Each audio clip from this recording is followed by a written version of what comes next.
The next example is one I'm going to give. So this is work that I've been doing in Southern California with a team from the Climate Science Alliance, the U.S. Forest Service, Carolyn at the Southwest Cask, and USGS. And my colleagues, Sarah Hennessy and Nicole Molinari, are actually on the workshop today, so thanks for joining us.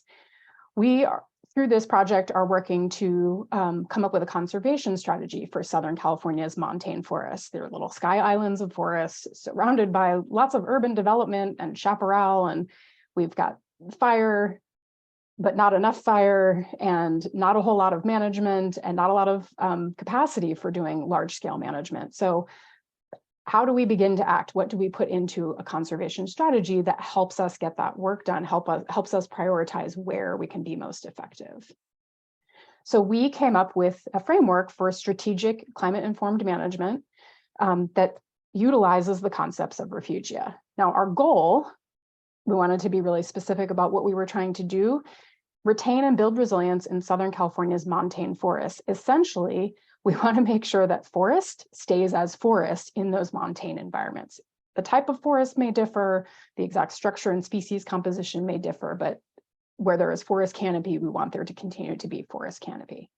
So we decided that we were going to use three key processes. We were starting with that idea of refugial capacity that I was talking about, not just binary refugia or not, but how much capacity does the landscape have to buffer those impacts of not only climate change, but other stressors like human activity. We're in Southern California and there's 25 million people here. So that's a little bit of an impact that we need to take into account.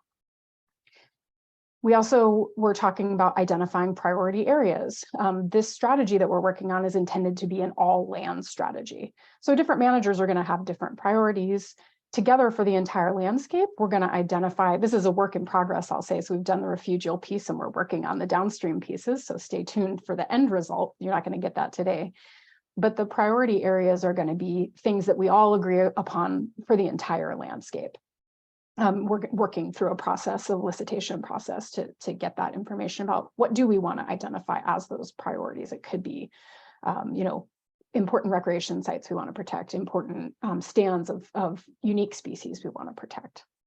And then finally, we have vulnerabilities. What are the threats and the vulnerabilities in these systems that we want to try and mitigate? Now, the difference in how we're defining refugial capacity versus vulnerabilities is we're thinking about refugial capacity as sort of the inherent characteristics of the landscape that we cannot change, whereas we're thinking about vulnerabilities as those opportunities where we can change and put in some sort of adaptive actions to increase the resilience of the system. And you'll see sort of why that plays out in just a minute.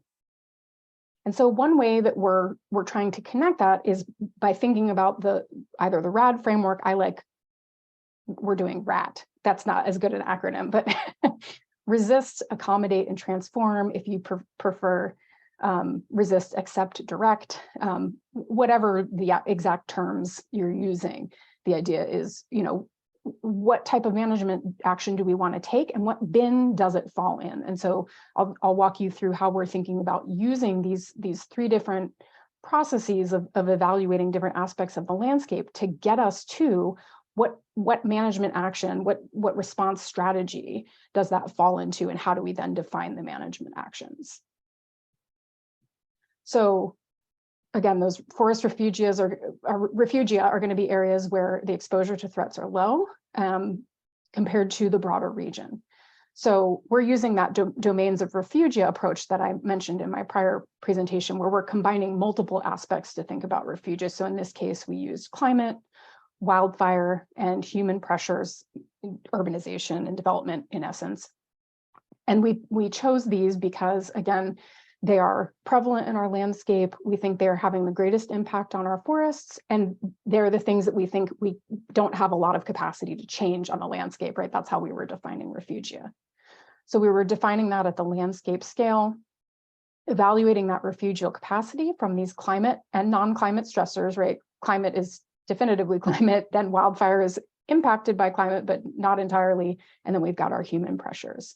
And then we can fit these into our different bins of those super refugia I talked about, sites with some refugial capacity and sites with less.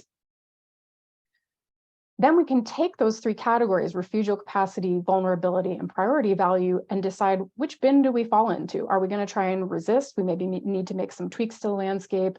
We're going to accommodate some sort of change. Do we need to manage in some way that helps us accommodate the changes that are coming? Or do we need to think, are we so far different that we need to think about transforming? Or do we actually think we have very little capacity to make an impact, and there's some places we just have to let go because we don't have the resources to make the change that we would like to make?